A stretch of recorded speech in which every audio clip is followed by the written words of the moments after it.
ঈদ মোবারক।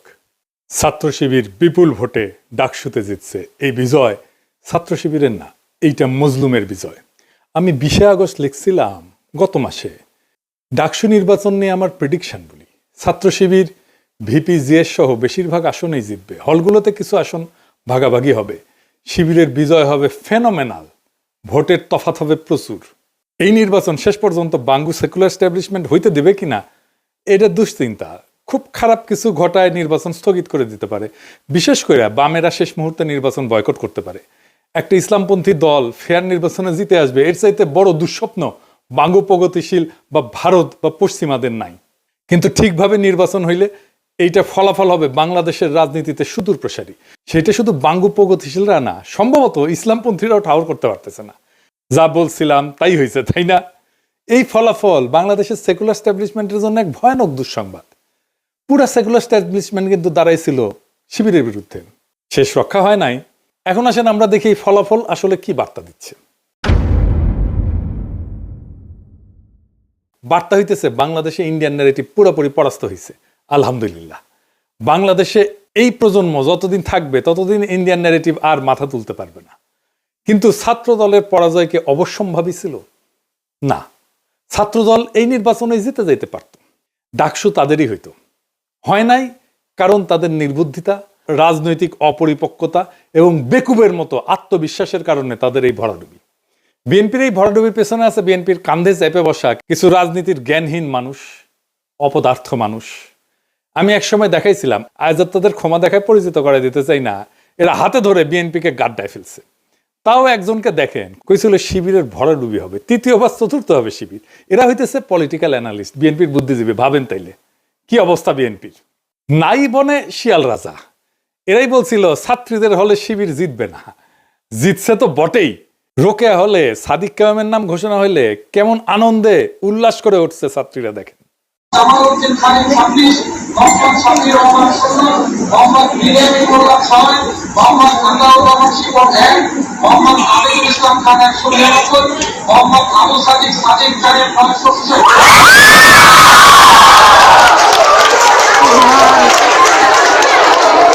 আপনারা জানেন যে 5ই আগস্টের পর যখন ছাত্র দলের ছাত্র শিবির সংঘাত শুরু হইল, আমি তখন নিজ দায়িত্ব নিয়ে এই দুই দলের ভেতরে সংঘাত বন্ধ করার উদ্যোগ নিচ্ছিলাম।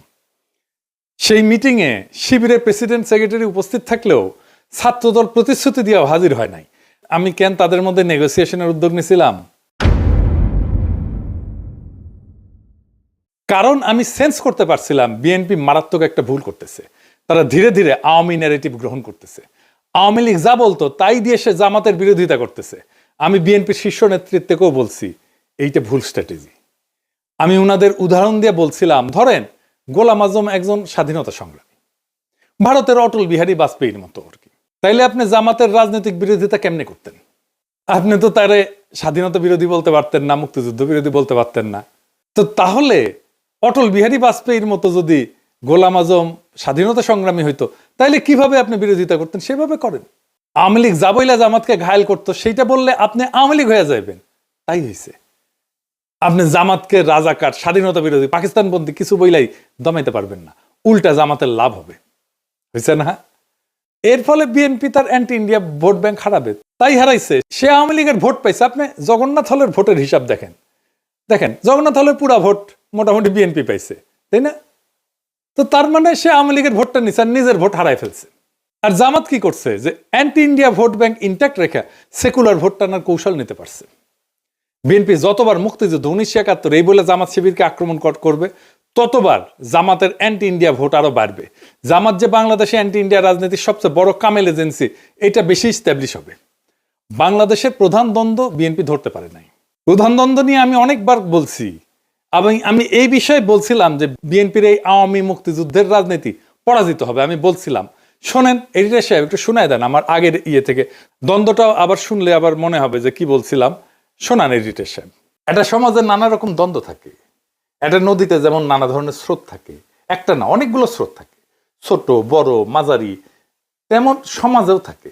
যেমন ধরেন আমাদের দেশে ধনী গরিবের একটা দ্বন্দ্ব আছে না, সেকুলার আর ধর্মবাদীদের একটা দ্বন্দ্ব আছে না, ইংরেজি জানাদের সাথে বাংলা মিডিয়ামের দ্বন্দ্ব আছে না, শহর আর গ্রামের দ্বন্দ্ব আছে না? আছে। শহরের লোকেরা তো গ্রামের লোকদের তাচ্ছিল্য করে খ্যাট বলে, তাই না? বড় লোক আর গরিবের দ্বন্দ্ব আছে না? এইরকম অসংখ্য দ্বন্দ্ব পাইবেন দেশে। এই দ্বন্দ্বগুলোই রাজনীতি, কনফ্লিক্ট সিচুয়েশন, এটাই রাজনীতি। একটা পক্ষের সাথে আর একটা পক্ষের দ্বন্দ্ব, এই রাজনীতি, এটাই রাজনীতি। কিন্তু এর মধ্যে একটা প্রধান দ্বন্দ্ব থাকে, এক নাম্বার, সেটা খুঁজে বের করতে হয় কোনটা প্রধান দ্বন্দ্ব। এটাই পলিটিক্যাল ওয়ার্কারদের কাজ, এটাই রাজনৈতিক নেতাদের কাজ। আপনি ইতিহাসে তাকাইলে দেখবেন ব্রিটিশ আমলে প্রধান দ্বন্দ্ব কি ছিল? ব্রিটিশদের সাথে আমাদের দ্বন্দ্ব না, না তা না। প্রধান দ্বন্দ্ব ছিল জমিদার আর প্রজাতি। অসংখ্য কৃষক বিদ্রোহ হয়েছে, এর ফলশ্রুতিতে পাকিস্তানের জন্ম হয়েছে। ভারতের স্বাধীনতা আন্দোলন আর পাকিস্তান সৃষ্টি এক না, দুইটা আলাদা দ্বন্দ্বের ফল। পাকিস্তান আমলে দ্বন্দ্ব কি ছিল? বাঙালি আর অবাঙালিদের, তাই না? হাসিনা আমলে দ্বন্দ্ব কি ছিল? প্রধান দ্বন্দ্ব ভারতীয় আধিপত্যবাদের প্রত্যক্ষ সেবাদাসী ফ্যাসিস্ট হাসিনার সাথে বাংলাদেশের নাগরিকদের মুক্তির আকাঙ্ক্ষার দ্বন্দ্ব। দুই পক্ষ, হাসিনা অ্যান্টি হাসিনা। এখন হাসিনা নাই, কিন্তু সেই প্রধান দ্বন্দ্ব আছে। ভারতীয় আধিপত্যবাদের প্রত্যক্ষ সেবাদাসী হয়েছেন আপনারা, বিএনপি। এখন আপনাদের সাথে বাংলাদেশের নাগরিকদের মুক্তির আকাঙ্ক্ষার দ্বন্দ্ব শুরু হয়েছে। এই লড়াইয়ে আপনারা পরাজিত হইবেন, অবশ্যই হইবেন। এটাই ইতিহাসের শিক্ষা।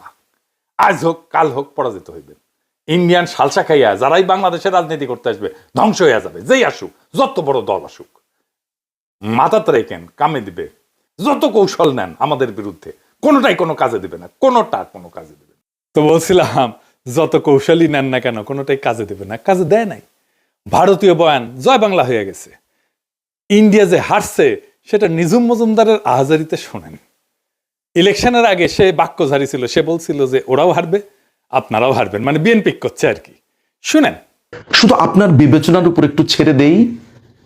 নাও it is your call, it's your take. সিদ্ধান্ত আপনার। কালকে নির্বাচন, প্রশ্নের জবাবটা আপনারাই দিয়ে দেন। যদি জামাত শিবির নির্বাচিত হয়, হেরে গেছি, আপনারাও আমরাও সম্মিলিতভাবে। প্লিজ হেরে যায়েন না। তো বিএনপি কেন এইভাবে দুর্বল হয়ে গেল? হাসিনা বিরোধী লড়াইয়ে হাসিনার ন্যারেটিভ ভাঙায় বিএনপির কোনো ভূমিকা ছিল না। আর কালেকটিভ লড়াইয়ে বিএনপির সংখ্যা ছাড়া কোনো ইন্টেলেকচুয়াল ইনপুট ছিল না। এটা সত্য। এটা বিএনপির পছন্দ হবে না, কিন্তু যাই হোক, এটা সত্য। এটা বিএনপি বুঝতে পারেনি, নিজেও বুঝতে পারেনি, জনগণও বুঝতে পারেনি যে বিএনপির ইন্টেলেকচুয়াল ইনপুট নাই। 5ই আগস্টের পর ক্রেডিট নেওয়ার পালা চলছে, কে কত বড় মাস্টার মাইন্ড তার হিসাব করছে। এই কাজগুলো আমরা করতাম, ন্যারেটিভ বিল্ডিং এটা আমরা করতাম।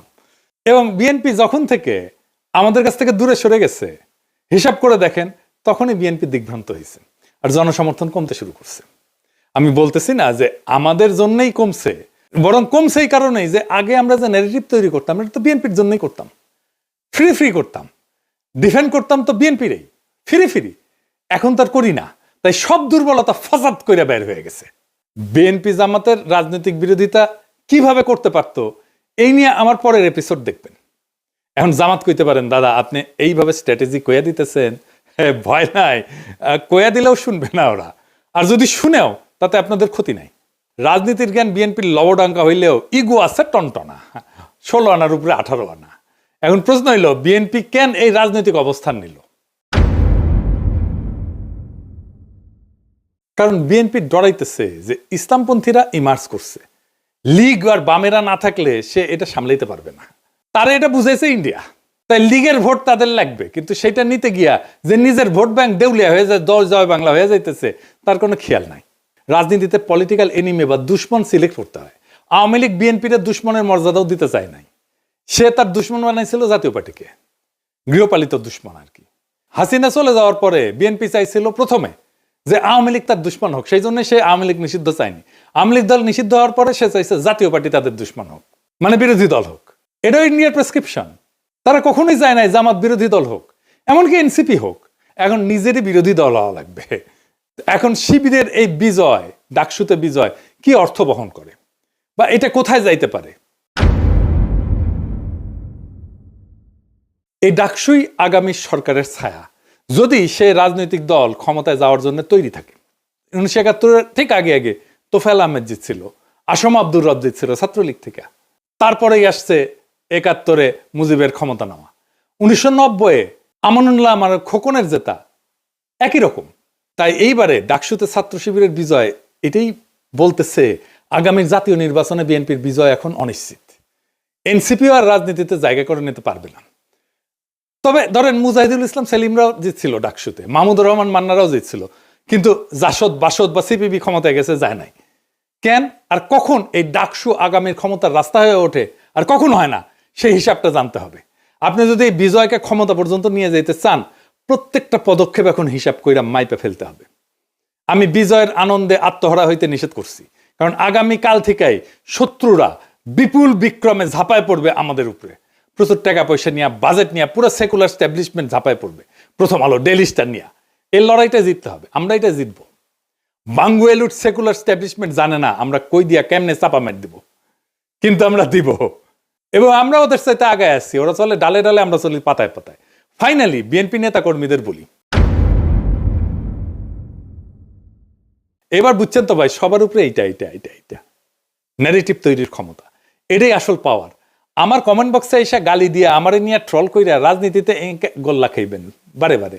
পলিটিক্যাল পাওয়ারটা তৈরি হয় মানুষের অন্তরের খবর জানার মধ্যে দিয়ে, আর তার ভিত্তিতে রাজনৈতিক কৌশল তৈরিতে। সংখ্যা এখানে কোনো মোটেই গুরুত্বপূর্ণ বিষয় না। আমি একজন, দুইজন, তিনজন, চারজন না 10 জন, আর আপনারা 1 কোটি কিনা, কিচ্ছু যায় আসে না। আপনি 10 জনের কাছে হাইরা যাবেন। জাতীয় নির্বাচনে একই ঘটনা ঘটবে, তৈরি থাকেন। আজকের ডাকসু নির্বাচনের ফলাফল কোনো সাধারণ ঘটনা না, এটা এক নতুন ইতিহাসের সূচনা, এক নতুন দিগন্তের ইশারা। যারা মনে করছিল ইসলামপন্থীরা কেবল প্রান্তিক শক্তি, তাদের ধারণা ভেঙে চুরমার হয়ে গেছে। এই বিজয় প্রমাণ করছে সঠিক ন্যারেটিভ, সংগঠনের শক্তি আর জনগণের অন্তরের খোঁজ জানা, এই তিনের মিলনেই ভবিষ্যৎ লেখা হয়। বাংলাদেশের মাটিতে ভারতীয় আধিপত্যের বয়ান ধসে পড়ছে, সেকুলার স্ট্যাবলিশমেন্ট হতভম্ব হয়ে গেছে, কিন্তু এই লড়াই কেবল আজকের বিজয় উদযাপনের মধ্যে সীমাবদ্ধ না। এখন থেকে শুরু হবে আসল সংগ্রাম, ন্যারেটিভ ধরে রাখা, তা আরো বিস্তৃত করা, আর জাতীয় রাজনীতির ময়দানে এই বিজয়কে রূপান্তর করা। ইতিহাস সাক্ষী, ডাকসু কখনো কেবল বিশ্ববিদ্যালয়ের দেয়ালে আটকায় থাকে না, এটা পুরো জাতির রাজনীতির পূর্বাভাস হয়ে ওঠে। তাই এই বিজয় কেবল একটা সংগঠনের না, এটা একটা প্রজন্মের, একটা জনগণের, একটা আন্দোলনের, একটা বিপ্লবের জয়। আমাদের দায়িত্ব এখন দ্বিগুণ। শত্রুপক্ষ আসবে সর্বশক্তি নিয়ে, মিডিয়া তার অর্থবল নিয়ে, কিন্তু আমাদের হাতে আছে সেই শক্তি যা তাদের নাই, মানুষের অন্তরের খোঁজ জানা আর ন্যারেটিভ তৈরি করার ক্ষমতা। এটাই আসল শক্তি, এটাই আসল পুঁজি। তাই বলি, আজকের ডাকসুর বিজয়কে আগামীর বাংলাদেশের পথ চলার ভিত্তি কইরা গড়ে তুলতে হবে। আত্মতুষ্টিতে না, দৃঢ় কৌশলে আগায় যান। শত্রুর আঘাতকে ভয় না, বরং প্রেরণা বানান। কারণ এই প্রজন্ম প্রমাণ করে দিছে, বাংলাদেশের রাজনীতির আগামী দিনে আর কোনো ভারতীয় বয়ান না, জয় হবে কেবল বাংলাদেশি নাগরিকদের মুক্তির বয়ানের। এই পথেই মুক্তি, এই পথেই ভবিষ্যৎ। ইনকিলাব জিন্দাবাদ।